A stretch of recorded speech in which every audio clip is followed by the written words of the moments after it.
हाँ भाई, good morning बच्चों। एक तो कल आप लोगों ने देखा होगा कि आपकी जो है आधी वीडियो बनी नहीं थी। क्या हुआ, जब मैंने दोबारा वीडियो चालू किया तो दोबारा वाला जूम, सेकंड जूम जब शुरू किया तो इधर वीडियो ऑन करना ही भूल गया भाई। तो मेरी गलती की वजह से हो गया ऐसा, कोई बात नहीं। तो मैं आज आपको पढ़ा भी दूं, थोड़ा सा रिवाइज भी कर दूं, इंपॉर्टेंट भी है। देखो, कल हमने कुंडली के अक्ष पर, देखते जाओ, ये कुंडली है और इस कुंडली के अक्ष पर तीव्रता का सूत्र निकाला था। अगर इसमें धारा प्रवाहित करेंगे तो इस बिंदु पर तीव्रता का सूत्र क्या आया था? अक्ष पर तीव्रता का मान होता है, बताओ, μ0 I into R square upon 2 R square plus X square की पावर 3/2। इस सूत्र को मैं इधर लिख देता हूं, बी अक्ष बराबर μ0 I R square upon 2 R square plus X square की पावर 3/2। ठीक है। इसके अंदर मैंने आपको बताया, अगर ये वाला P बिंदु यहां आ जाए, इस जगह पर, यहां से यहां तक की दूरी का मान है r/2, यहां से यहां तक की दूरी का मान, ये त्रिज्या है और ये r/2। तो बताओ, इस r/2 वाले बिंदु पर तीव्रता का सूत्र बताया था कल मैंने आपको। बताओ, अगर x का मान r/2 रख दूं, r/2, तो तीव्रता का सूत्र निकाला था आपने, याद है, 4/5√5 μ0 I अपॉन r। अगर यहाँ 2 लगाऊंगा तो ये 8 आएगा, और इसको सॉल्व किया था हमने 0.716 टाइम्स ऑफ बी केंद्र, ये मान निकाला। अगर ये P बिंदु यहां आ जाए, केंद्र पर आ जाए, तो बताओ इस x का मान कितना हो गया? P बिंदु बिल्कुल यहीं आ गया, तो यहाँ x बराबर हो गया 0। पहले हमने यहां निकाला था x बराबर r/2 पर। बताओ, b x बराबर, एक मैंने r भी बताया था कल आप, अगर यहां से त्रिज्या के बराबर दूरी पर x बराबर r पर अगर आप निकालेंगे तो इसका मान आएगा 1/2√2 टाइम्स ऑफ BC। हो सके तो याद रखना, इसको बोलते हैं 0.3535 टाइम्स ऑफ BC, केंद्र पर तीव्रता का। और केंद्र पर कितना होता है? BC, C का मतलब x बराबर 0। बताओ कितना होता है? μ0 I अपॉन 2r। ये सूत्र पढ़े हैं आपने, हो सके तो याद रखो। और जो नोट्स बना रहे हैं आप, उन नोट्स में ऊपर बॉक्स में लिखो ये वाला मान और ये वाला मान, दो मान बॉक्स में लिखो। बाकी तो सूत्र हैं जो हमें याद है ही सी, लेकिन ये क्या है, टेक्निकल है, जो याद रह भी सकते हैं और नहीं भी रह सकते, तो इसलिए इनको आप। फिर हमने क्या किया था, देखो, कल इस कुंडली के अक्ष पर बिंदु की केंद्र से दूरी, ये देखो, ये कुंडली थी और ये अक्ष है इसका, और ये केंद्र O है। यहां से इधर केंद्र से दूरी और इसके बीच में, केंद्र से दूरी और इसके बीच में हमने ग्राफ बनाया। इस अक्ष पर लिया था हमने B, चुंबकीय क्षेत्र की तीव्रता। जो वक्र बनेगा उसका नाम क्या रखेंगे? B अक्ष। बताओ, केंद्र पर तीव्रता का मान कितना आया था? BC बराबर μ0 I अपॉन 2r स्क्वायर। और हमने कल देखा भी था कि तीव्रता का ये मान जो होता है वो मैक्सिमम होता है, अभी ग्राफ में नजर भी आएगा। मान लो यहां से यहां तक की दूरी का मान r/2 है, x बराबर r/2, और इस दूरी पर तीव्रता का मान है r। तो जितनी दूरी इधर है उतनी दूरी मैंने आपको इधर भी बताई, ये r/2 इधर, वैसे माइनस r/2 लिख लेते हैं इस साइड, और इतनी दूरी और इधर की तरफ, तो ये हो गया r, और आगे x बढ़ता जाएगा। बताओ, r/2 पर तीव्रता का मान निकालने के लिए मैंने आपको इस लाइन को 10 खानों में बांट बताया था, 10 खानों में बांट दिया। तो x बराबर r/2 पर तीव्रता का मान, केंद्र पर तीव्रता का 71%। परसेंट कहां से आएगा? ये 0.716 लिखा है वहां, तो इसको 100 से गुणा कर दिया तो प्रतिशत में बोलने लग गया, 71%। तो यहां से 1 2 3 4 5 6 7 70% यहां हो गया और 71% यहां, ये वाला, वो ये वाली लाइन। तो देखो, ये बिंदु अब आपका यहां आएगा, इस तरह से ये आ गया, हो गया। इस बिंदु पर तीव्रता का मान, यहां की तीव्रता का 71% है, 0.716 टाइम्स ऑफ BC, ऐसे बोलेंगे इसको। और यहां तीव्रता का मान कितना रह जाता है? 35%, 35.35%। तो 10%, 20%, 30% और 35% लगभग यहाँ आएगा। और जैसा ग्राफ इधर बना रहे हो ऐसा ही ग्राफ उधर भी बना लो।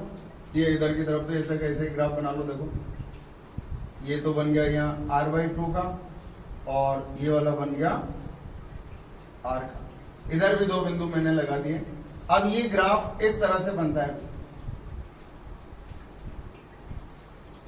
इस तरह से ऐसा लगना चाहिए कि इधर वाले इस वक्र का वक्रता केंद्र इधर है, और यहां से जो बनेगा इसका वक्रता केंद्र इधर है।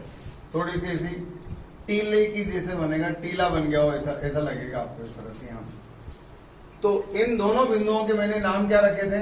इसका नाम N1 और इसका नाम N2 रखा। मैंने कल आपको वक्रताएं समझाई थी। जैसे मान लो ये है वक्र, यहां से यहां तक का वक्र, अगर इसको मैं गोल मानूं तो इसका वक्रता केंद्र इधर आएगा, और अगर मान लो इसको भी मैं गोल बनाने की कोशिश करूं तो इसका वक्रता केंद्र इधर आएगा। मैं ये आपको बताना चाहता हूं कि इसकी वक्रता की दिशा और इसकी वक्रता की दिशा में परिवर्तन। इसकी वक्रता इधर की तरफ है और इस वाले की वक्रता इधर की तरफ। इसका और ये पूरा वक्र एक ही है। इसका मतलब एक बिंदु ऐसा है बीच में जहां पर वक्रता की दिशा में परिवर्तन हुआ, और जिस बिंदु पर वक्रता की नति परिवर्तित हुई, नति मतलब दिशा, इन बिंदुओं को कहा जाएगा नति परिवर्तन बिंदु। ये कल मैंने आपको, यहां तक वीडियो भी है इसका तो अपने पास। N1 और N2 का नाम क्या रखा? नति परिवर्तन बिंदु। N1 एवं N2 नाम क्या है? नति परिवर्तन बिंदु। इन बिंदुओं के बारे में मैंने आपको कल कुछ इंपॉर्टेंट चीजें बताई। पहली बात, इस वक्र का नाम क्या है बताओ? BX, ये x है। BX वक्र जो आपने बनाया, BX वक्र कैसा बनेगा बताओ? BX वक्र इस जगह पर यहां भी वक्रता बनती है और यहां भी वक्रता बनती है, इधर इसकी वक्रता इधर, इसकी वक्रता इधर। तो यहां जहां परिवर्तन होता है वहां पर वक्रता का मान 0। BX वक्र की वक्रता कितनी है? 0। और अब यूं सोचो, बताओ ये वक्रता है या नहीं है? है। अब इसको और सीधा कर दो, क्या वक्रता है? कम होगी, वक्रता कम होगी। अगर ये बिल्कुल ही ऐसा कर दूं तो इसका मतलब इसकी वक्रता का मान क्या हो गया? 0। इसका मतलब BX वक्र कैसा बनेगा?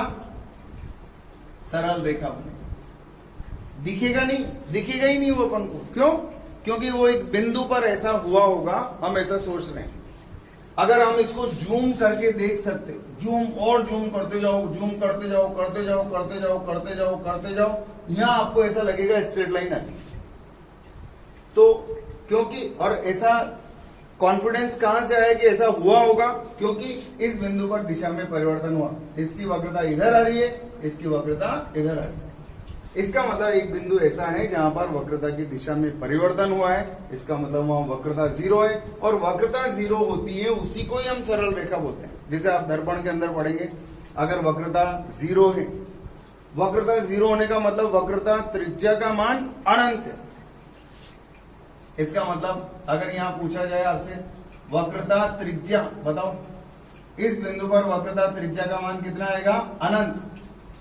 ये आपको वही पढ़ाएंगे फिर दोबारा से, वक्रता त्रिज्या अनंत। अच्छा बताओ, इस जगह पर अगर सरल रेखा आती है तो सरल रेखा का ढाल बताया था, ढाल को बोलते हैं dy/dx, और यहाँ y की जगह क्या है? b, और x की जगह तो x ही है, और इसका मान क्या होगा? नियत।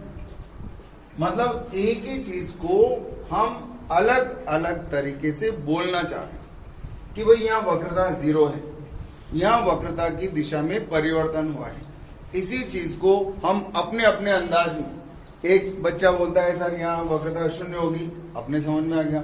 एक ने कहा सर यहाँ वक्रता की दिशा में परिवर्तन हुआ है, उसका मतलब भी वही है। एक ने कहा सर यहाँ वक्रता 0 है, इसका मतलब सरल रेखा है, वो भी समझ में आ गया। इसका मतलब और सरल रेखा है, इसका मतलब ढाल का मान नियत है। एक बार और अवकलन कर दो इसका, अगर मैं इसका एक बार और अवकलन कर दूं, किसका अवकलन करना है? dB/dx का। तो बताओ, इधर अवकलन करा तो यह आया और इधर अवकलन करूंगा तो d/dx। किसका अवकलन करा आपने? नियत राशि का। तो ये आ गया d2b/dx² बराबर कितना हो गया? c। इसका मतलब नति परिवर्तन वो बिंदु है जहां पर चुंबकीय क्षेत्र का केंद्र से दूरी के सापेक्ष 2 बार अवकलन का मान 0 आता है। और क्या बात जानते हो? केंद्र से n1 व n2 की दूरी फिक्स होती है। बताओ, केंद्र से n1 और n2 की दूरी, इधर भी r/2, इधर भी r/2, तो हम लिखेंगे x बराबर प्लस माइनस r/2। भाई एक तरफ और दूसरी तरफ प्लस माइनस क्यों? दोनों एक ही तरफ नहीं है, एक इधर है तो दूसरा उधर। n1 और n2 के बीच की दूरी बताओ, अब दूरी निकाल रहे हैं। n1 और n2 के बीच दूरी का मान, इन दोनों के बीच की दूरी का मान कितना आएगा बोलो? यहां से लेकर यहां तक की डिस्टेंस का मान कितना आएगा? Capital R। तो ये नति परिवर्तन बिंदु से रिलेटेड क्वेश्चंस हैं जो कंपटीशन में आ चुके हैं, आपको इनका ध्यान रखना है। ये जो वक्र बनाया आपने वो क्या है? Vx वक्र। V और x मतलब विद्युत ये धारावाही कुंडली के कारण उत्पन्न चुंबकीय क्षेत्र की तीव्रता और केंद्र से अक्ष पर ली गई दूरी, इन दोनों के मध्य खींचा गया वक्र। तो ये था आपका कल का वीडियो जो हट गया। एक और टॉपिक था उसके अंदर छोटा सा, क्या था? हेल्महोल्ट्ज कुंडलियां। हेल्महोल्ट्ज कुंडलियां क्या है? देखो, हेल्महोल्ट्ज कुंडलियां दो बिल्कुल समान कुंडलियों, एक जैसी कुंडली, दो बिल्कुल एक जैसी कुंडलियों, एक जैसी का मतलब त्रिज्या समान, फेरों की संख्या समान, सब समान। देखो इधर देखो, ये रही कुंडलियां, एक कुंडली ये है, ये इसकी त्रिज्या है, और दूसरी कुंडली ये है, ये इनकी त्रिज्याएं हैं, दोनों आपको नजर भी आ रही। और खास बात, एक का केंद्र C1, दूसरे का केंद्र C2, और खास बात यह है कि दोनों के केंद्रों के बीच की दूरी का मान इनकी त्रिज्या के बराबर है। देखो मैंने लंबी लंबी कुंडलियां इसीलिए बनाई ताकि ये नजर आए, ये त्रिज्या है और ये त्रिज्या के बराबर। देखो, एक बिलात के बराबर ये है और एक बिलात के बराबर ये, ऐसे। बात समझ में आएगी आपको? ये है दो एक जैसी कुंडलियां। खास बात क्या है इन दोनों में? दोनों समाक्षीय स्थिति, दोनों का अक्ष समान। तो क्या क्या खास बात है? समाक्षीय, एक समान, और बीच की दूरी त्रिज्या के बराबर, और समान धारा, समान दिशा। ये चीजें अगर हैं तो हम इनको क्या बोलेंगे? हेल्महोल्ट्ज कुंडलियां। अब हेल्महोल्ट्ज कुंडलियों की ये रही हेल्महोल्ट्ज कुंडलियां, हेल्महोल्ट्ज कुंडलियां, ये है हेल्महोल्ट्ज कुंडलियां। इन हेल्महोल्ट्ज ये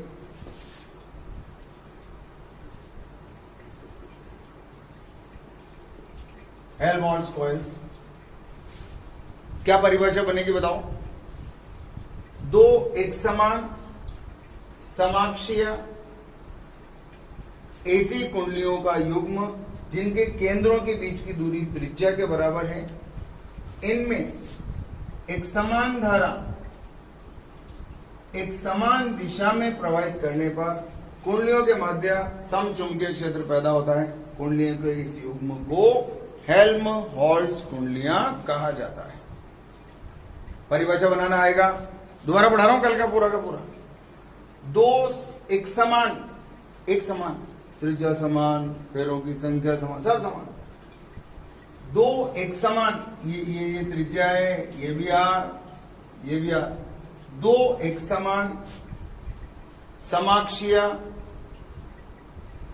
ऐसी कुंडलियों का युग्म जिनके केंद्रों के बीच की दूरी का मान त्रिज्या के बराबर होता है।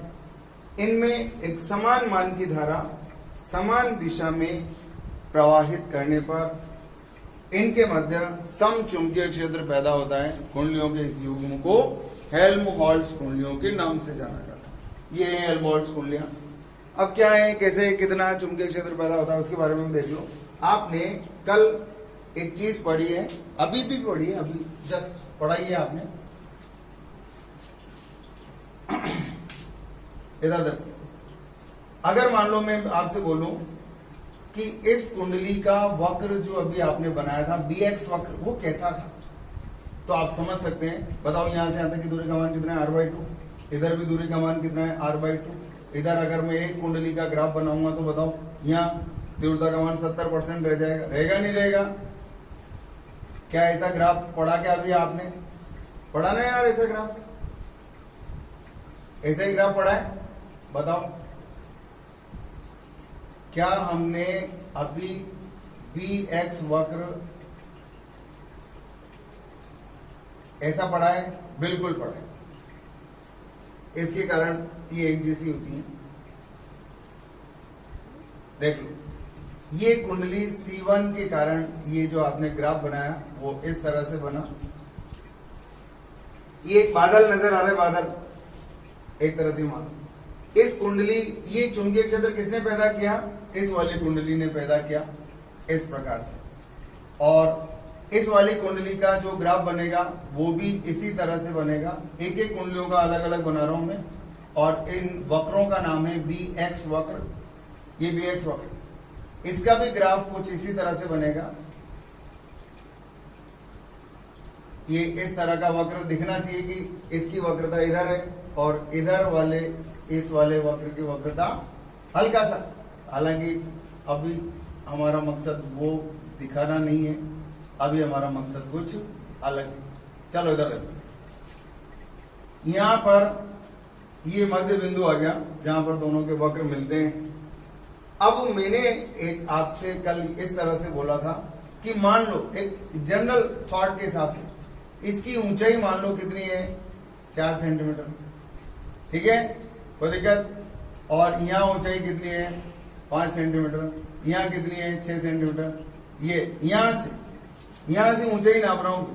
ये ऊंचाई कितनी है, 4 सेंटीमीटर। यहाँ से यहाँ तक की कितनी है, 5 सेंटीमीटर। और यहाँ से यहाँ तक की कितनी है, 6 सेंटीमीटर। ठीक है, कोई दिक्कत है? चलो बताओ, हो गया? अब अगर मान लो एक आदमी यहां खड़ा हो गया, यहां खड़ा है भैया, चलो मैं एक मिनट थोड़ा सा चेंज कर दूं। देखो ये रहा 4 सेंटीमीटर, ठीक है, और इसको डालो 5 और इसको यहां से हटा। अब बताओ, एक छोटा सा मैंने एक इसके अंदर आपको एग्जाम्पल सेट कर रखा है, ध्यान से देखो। एक आदमी को अगर मैं यहां खड़ा कर दूं, बताओ, इससे मैंने पूछा ऊपर देख कितने चुंबकीय क्षेत्र नजर आ रहे हैं, तो ये क्या बोलेगा? एक चुंबकीय क्षेत्र तो मुझे C1 का नजर आ रहा है। देखो ये आदमी ऊपर देख रहा है, कितने चुंबकीय क्षेत्र दिख रहे हैं? इसको एक C1 का दिख रहा है। बोला कितना? उसका परिमाण कितना है? बोला 4। कितना परिमाण नजर आ रहा है इसको? 4। और दूसरा मैंने पूछा दूसरा चुंबकीय क्षेत्र कितना है? बोला C1 का। इस कुंडली का भी नजर आ रहा है और इस वाली कुंडली का भी नजर आ रहा है। तो इसको कितने चुंबकीय क्षेत्र दिख रहे हैं ऊपर? इसको 2 चुंबकीय क्षेत्र दिख रहे हैं। एक की ऊंचाई 4 सेंटीमीटर और दूसरे की ऊंचाई 6 सेंटीमीटर। तो दोनों को जोड़ूंगा तो कितना हो गया टोटल? बताओ यहाँ पर टोटल कितना हो गया? 10 सेंटीमीटर। कितना ऊंचा? ये वाला ग्राफ इतना ऊंचा है, ठीक है।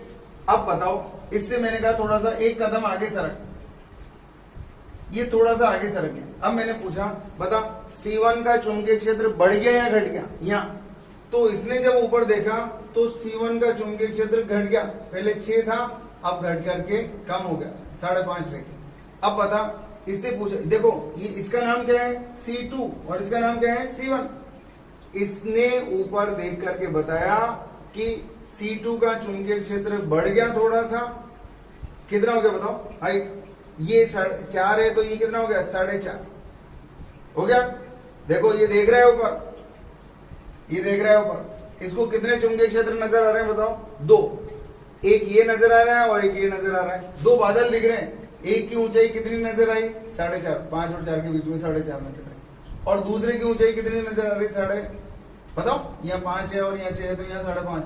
अगर मैं बोलूं दोनों की ऊंचाइयां जोड़ दो तो वो टोटल कितना बताएगा, बोला यहाँ भी 10 सेंटीमीटर की हाइट बोला, अगर दोनों बादलों की ऊंचाइयों को जोड़ दो तो कितना हो गया 10 सेंटीमीटर। बताओ जब ये यहाँ आ गया, बताओ इससे पूछो, बोला ऊपर देख कितने चुंबकीय क्षेत्र नजर आ रहे हैं, बोला 2 नजर आ रहे हैं, एक C1 का नजर आ रहा है और दूसरा C2 का नजर आ रहा है, बोला दोनों की ऊंचाइयां बता, बोला दोनों की ऊंचाइयां बराबर है, कितने कितने 5-5 सेंटीमीटर, तो टोटल कितना हो गया 10 सेंटीमीटर। एक रफ आइडिया बता रहा हूं आपको।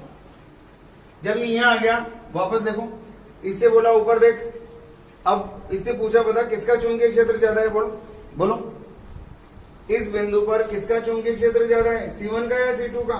C1 का तो देखो कम रह गया और C2 का क्या हो गया बढ़ गया। देखो अगर मान लो इससे कहा जाए ऊपर देख और बता, इसने देखा कि यार C1 का जो चुंबकीय क्षेत्र है वो तो रह गया 4.5 और उसका हो गया 5.5, तो यहाँ भी टोटल 10। बताओ जब ये यहाँ आ जाएगा ऊपर, इससे पूछो ऊपर देख, ये देख रहा है कितने चुंबकीय क्षेत्र है यहाँ 2, C2 का ज्यादा है और C1 का कम है, लेकिन अगर दोनों की ऊंचाइयों को जोड़ूंगा C2 का कितना है 6 और C1 का कितना है 4, 10। हम ये कहना चाहते हैं इन एग्जाम्पल्स के द्वारा कि यहाँ जो चुंबकीय क्षेत्र पैदा होता है वो लगभग इस तरह से बनता है और फिर उसके बाद ये, इसको बोलते हैं हम परिणामी चुंबकीय क्षेत्र। अब ये हटा दिया मैंने और इनकी जरूरत नहीं है, ये तो सिर्फ आपको समझाने के लिए था। अब मुझे ये देख करके बता दो इसके अंदर फटाफट, ये बताओ इस बिंदु पर 2 चुंबकीय क्षेत्र हैं, यहां से यहां तक की दूरी कितनी है r/2, ये r/2, और इधर भी दूरी का मान कितना है r/2।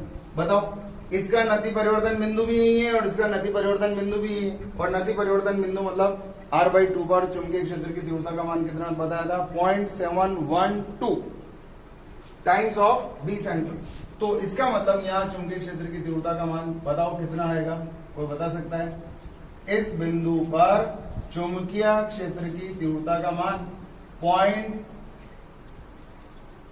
0.7 लगभग 2 टाइम्स ऑफ BC होता है, तो इसको दुगना कर दो, कितना होगा यह 0.716 टाइम्स ऑफ BC होता है, इसको 2 से गुणा कर दो, कितना आएगा 6 दूना 12, हासिल का 1, 2 और 1 3 और 7 दूना 14 टाइम्स ऑफ BC, ये आएगा 1.432 टाइम्स ऑफ एक कुंडली के कारण उसके केंद्र पर उत्पन्न चुंबकीय क्षेत्र। हम ये कहना चाह रहे हैं इन दोनों कुंडलियों के मध्य चुंबकीय क्षेत्र की तीव्रता का मान लगभग नियत। तो ये जो चुंबकीय क्षेत्र पैदा हुआ है वो कैसा है, सम चुंबकीय क्षेत्र। और कहां पैदा हुआ है, दोनों कुंडलियों के बीच में। तो ये परिभाषा हो गई। आपसे कोई बोले इनका उपयोग बताओ, हेल्महोल्ट्ज कुंडलियों का एक उपयोग लिखो, सिंपल, सम चुंबकीय क्षेत्र उत्पन्न करने में ऐसा ही काम कर रही है जैसा आपने संधारित्र में पढ़ा है। संधारित्र क्या करता है बताओ, संधारित्र की प्लेटों के मध्य क्या उत्पन्न होता है बताओ, संधारित्र की प्लेटों के मध्य क्या पैदा हुआ था, सम विद्युत क्षेत्र। संधारित्र की प्लेटों के मध्य सम विद्युत क्षेत्र और हेल्महोल्ट्ज कुंडलियों के मध्य सम चुंबकीय क्षेत्र पैदा होता है।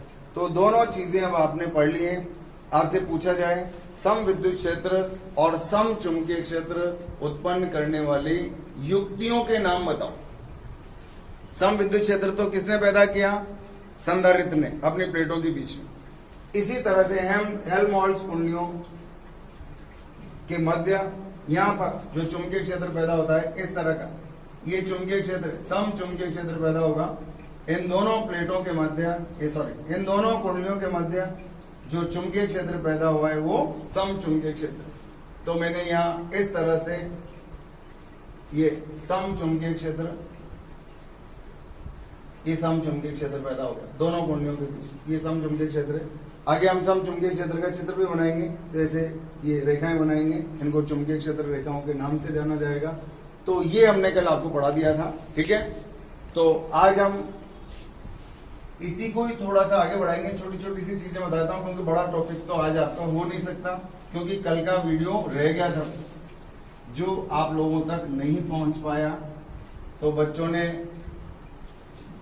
जो ही मैंने अपलोड किया तो ही व्हाट्सएप पर डालना शुरू कर दिया, सर आधा कब अपलोड होगा।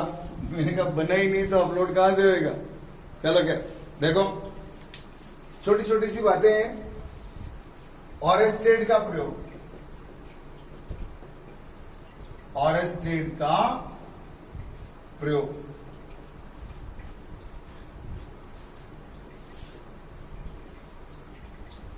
ऑरेस्टेड्स एक्सपेरिमेंट, ये इसलिए लिखा मैंने इसको इंग्लिश में क्योंकि मात्रक भी बनेगा ऑरेस्टेड, आगे चल करके बताऊंगा आपको, इसलिए मैंने इसको लिखा। हम इसको ऑरेस्टेड अगर इंग्लिश में याद रहेगा तो उसके मात्रक को अच्छे से समझ पाएंगे, इन्हीं के सम्मान में उस मात्रक को रखा गया है। देखो इनका क्या था एक्सपेरिमेंट, एक गत्ता लिया इन्होंने, गत्ता वो पेपर का बना होता है, ऐसा गत्ता, जैसे अपने रजिस्टर का पुराने जमाने में कवर आते थे, गत्ता समझ गए आप लोग। इस तरह का एक गत्ता लेकर के इस गत्ते में एक छेद कर दिया और इस छेद में से एक तार निकाला और इस तार से एक बैटरी जोड़ करके और एक धारा नियंत्रक क्यों जोड़ते बताओ। धारा नियंत्रक इसलिए ताकि धारा का मान घटा बढ़ा सके, और कुंजी क्यों लगाते हैं, ताकि हम इस परिपथ को ऑन ऑफ कर सकें, इसलिए लगाते हैं। तो इन्होंने क्या किया, इस गत्ते को क्षैतिज रखा और क्षैतिज रख करके इन्होंने इसके ऊपर इसमें से तार को आर पार निकाल करके, ये इस तरह से तार इसमें ऐसा नजारा आपको दिख रहा है ना ऐसा, इस गत्ते में से तार निकल रहा है। जब इसमें धारा प्रवाहित की गई तो हमें मालूम है इसके चारों ओर चुंबकीय क्षेत्र पैदा होगा, क्योंकि हमने पढ़ लिया है। इन्होंने एक्सपेरिमेंट पहले किया था उससे। तो इन्होंने क्या देखा कि अगर मान लो इसके ऊपर लोहे का बुरादा डाल दो, इसके ऊपर ये लोहे का बुरादा डाल दिया मैंने, लोहे का चूर्ण जानते हो, ये लोहे का बुरादा है, ये डाल दिया मैंने इसके ऊपर। जब ये लोहे का बुरादा डाला गया और इसमें धारा प्रवाहित की गई, ये धारा प्रवाहित कर दी थी इस तरह से, और धारा प्रवाहित करके जब इसको थपथपाया हमने इस तरह से, तो ये बुरादा उन्होंने देखा यार ये तो गजब हो गया। ऐसे बुरादे के सर्कल बन गए भाई, सर्कल इस तरह से वृत्त बन गए। पहले तो लोहे का चूर्ण डाल दिया उन्होंने ऐसे, ये थोड़ा थोड़ा सा चूर्ण डाल के उठाया, डाल दिया, इसके ऊपर डाल दिया, और फिर इसमें धारा प्रवाहित करके जब इसको हिलाया ऐसे ऐसे चारों तरफ से ऐसे थपथपाया, तो उन्होंने क्या देखा कि ये जो लोहे का चूर्ण है वो इस तरह से ऐसा नजारा देखने को मिला भाई। ये ऐसा, ये लोहे का चूर्ण जो है, देखो आपको कुछ कचरा तो दिख रहा है, लेकिन कचरे में भी कुछ दिख रहा है आपको। देखो बताओ क्या दिख रहा है, बताओ। इस कचरे में कुछ दिखाई दे रहा है आपको, बताओ क्या नजारा देखने को मिल रहा है। ऐसा लग रहा है जैसे ये लोहे का चूर्ण जो है सर्कल्स के रूप में, देखो कुछ दिख रहा है क्या आपको, दिख तो कचरा रहा है, लेकिन उस कचरे में भी कुछ चीज नजर आ रही है आपको। देखो ऐसा लग रहा है जैसे सर्कल बन गए इस तरह से, ऐसे सर्कल बन गए। तो इस तरह के सर्कल बनना उनको ये आभास कराया कि यार इस तार में धारा प्रवाहित करने से जरूर इसके चारों ओर चुंबकीय क्षेत्र पैदा हुआ है, और उसी चुंबकीय क्षेत्र ने इस लोहे के चूर्ण को वृत्त के रूप में व्यवस्थित करने का काम किया है। अब बताओ चारों ओर चुंबकीय क्षेत्र पैदा होगा कैसे? कैसे निकालते हैं दिशा, याद है आपको? दाहिने हाथ से, इस वाले हाथ से ऐसे पकड़ो कि धारा की दिशा में अंगूठा हो। सही पकड़ा क्या? गलत है सर। तो कैसे पकड़ेंगे? कैसे पकड़ेंगे इसको? सर धारा नीचे है, इसको पकड़ने का तरीका ये है। अब देखो ये गत्ता है, ये तार है और इसके ऊपर लोहे का चोण पड़ा हुआ है। जब मैं इसको पकड़ूंगा धारा नीचे जा रही है, धारा नीचे जा रही है, यूं पकड़ूंगा तो ये सर्कल कैसे नजर आएंगे? ऐसे नजर आएंगे। तो मैंने क्या किया, इन सर्कल्स के ऊपर देखो कचरे में भी सर्कल दिख रहे हैं आपको, देखो दिख रहे हैं क्या? इस कचरे में आपको सर्कल नजर आ रहे हैं। और अब हम ये कहना चाहते हैं कि ये है चुंबकीय क्षेत्र की दिशा, ये है चुंबकीय क्षेत्र की दिशा, ये है चुंबकीय क्षेत्र जो आपको नजर आ रहा है। ऐसा नजारा देखने को मिल रहा है इसका। देखो अब आपको और गाढ़ा नजर आ रहा होगा। दिख कैसा रहा है? अंगूठा धारा की दिशा में और ये उंगलियां ऐसे नजर आ रही। तो हम ये कहना चाहते हैं जब किसी धारावाही चालक को इस प्रकार पकड़ते हैं कि दाहिने हाथ से कि अंगूठा धारा की दिशा में हो, तो मुड़ी हुई उंगलियां इन चुंबकीय क्षेत्र रेखाओं को प्रदर्शित करती हैं। ठीक है, कोई दिक्कत? ये ओरस्टेड का प्रयोग था जो कि एक सिंपल सी चीज है।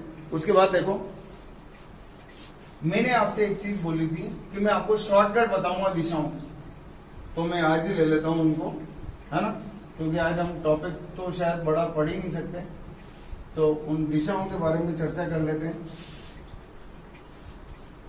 देखो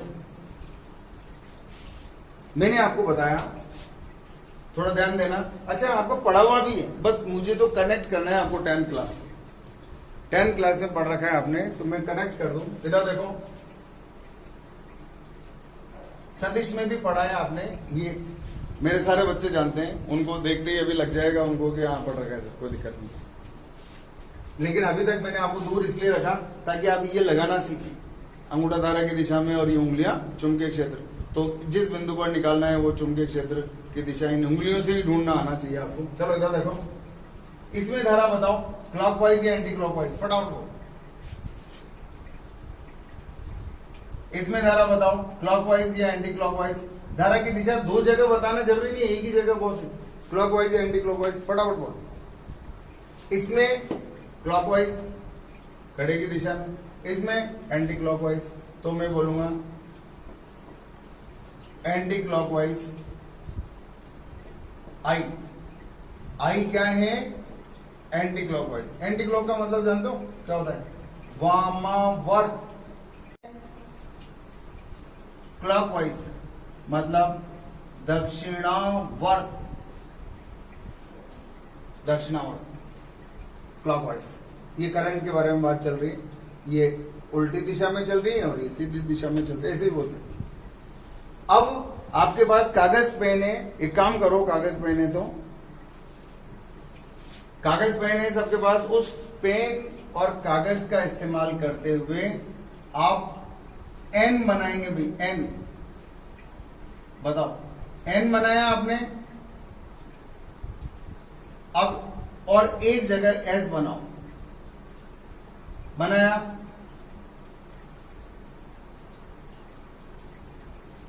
एस बना रहा हूं, देखो देखो एस बन गया, एस नजर आ रहा है। एन और एस दो कागज और पेन पर एन और एस बनाओ, बन गए। अब आपको एक काम करना है, एन और एस के ऊपर पूंछ बना दो। आप लोग काम करते चलो। एन और एस पर आपने क्या किया? पूंछ बना दी दोनों के ऊपर। अब मैच कर लो, ये पूंछ जो है ये धारा है। बताओ ये धारा कौन सी है? क्लॉकवाइज या एंटी क्लॉकवाइज? बताओ। एन की पूंछ अगर धारा को व्यक्त करे तो क्लॉकवाइज या एंटी क्लॉकवाइज? ये नजर आ रही है। इसका मतलब ये हुआ अगर धारा इधर जाएगी तो वो ध्रुव, ये वाला हिस्सा क्या बनेगा? एन ध्रुव बनेगा। देखो नजर आ गया आपको? एन ध्रुव में धारा किधर किधर? एन ध्रुव की जो पूंछ है, एस ध्रुव की जो पूंछ है, ये धारा को व्यक्त करती। बताओ ये धारा किधर जा रही है? क्लॉकवाइज। तो अगर क्लॉकवाइज जा रही है तो वहां पर क्या बनेगा, एस ध्रुव बनेगा। ये क्या है, ध्रुव, और ये क्या है, धारा, ये धारा है, और ये क्या बन गया, अंदर ध्रुव बन गया। बन गया, कोई दिक्कत? बताओ, अगर धारा, बताओ आई क्या होती है, आई क्या है, ये एंटी क्लॉक। कौन सा ध्रुव बन गया, बताओ, ध्रुव कौन सा बन गया, एन। अगर आई क्लॉकवाइज है तो कौन सा ध्रुव बन गया, बताओ, एस ध्रुव। ये क्लॉकवाइज धारा, पूंछ धारा को व्यक्त करेंगे, ठीक है। तो बताओ यहां कौन सा ध्रुव बन गया, एस ध्रुव। ये एस ध्रुव बन गया, बन गया। अब कागज पेन से एक काम करो, अगर मान लो ये आपको समझ आ गया, एन ध्रुव कौन सा बनेगा, एस ध्रुव कौन सा बनेगा, बात समझ में आई? कोई दिक्कत? बोलो, हो गया काम? अगर कहीं पर एन बना है, इसका मतलब धारा किधर होगी, एंटी क्लॉकवाइज। एन की पूंछ, एन और एस ध्रुव की पूंछ किसको व्यक्त करती है, धारा को व्यक्त करती है। काम हो गया। एक काम और करो, अगर मान लो मैं इसके अंदर, आपके पास कागज पेन है, थोड़ा सा गड़ा करके चित्र बनाओ, 1 बार 2 बार 3 बार ऐसे गड़ा के उस कागज के आर पार नजर आ जाए। आप गड़ा के चित्र बनाया आपने, और गड़ा करके ऐसा बनाओ, ऐसा ऐसा। बताओ, ये धारा है, बताओ, दिख गया आपको? बताओ, धारा किधर से नजर आ रही है, किधर जा रही है, बताओ, क्लॉकवाइज, एंटी क्लॉकवाइज, किधर जा रही है, क्लॉकवाइज जा रही है। तो इधर कौन सा ध्रुव बनेगा, बताओ, कौन सा ध्रुव बनेगा, कौन सी, ये किसकी पूंछ है, बताओ, ये किसकी पूंछ है, एन की पूंछ है। तो यहाँ कौन सा ध्रुव बन गया, एन ध्रुव बन गया। आपने गड़ा के बनाया इसको, धारा की दिशा को गड़ा के बनाया। अब क्या करो, पेज पलट लो, देखो धारा इधर जा रही है, जा रही नहीं इधर। अब पेज पलट लिया, अब मैं पीछे से देख रहा हूं, आप भी पेज पलटो और पीछे से देखो, धारा किधर जाती, आपको किधर जाती हुई नजर आ रही, बताओ? आपको तो ऐसे एंटी क्लॉकवाइज नजर आ रही, लेकिन मुझे कैसे नजर आ रही, बताओ? मेरे लिए क्या होगी, क्लॉकवाइज।